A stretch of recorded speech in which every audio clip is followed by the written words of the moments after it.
значение за крайното класиране на отборите. Задължен съм да благодаря на президента на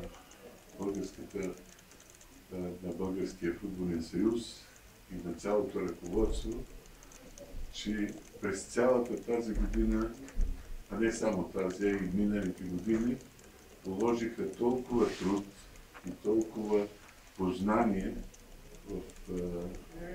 за ръководството на едно първенство, че съм длъжен да ги поздравя и да им пожелая все по този начин да бъдат честни и да обичат българския футбол. От друга страна, искам да поздравя и президентите на клубовете, които са в ръководството на Футболния съюз, тъй като и те допринасят много за развитието на българския футбол.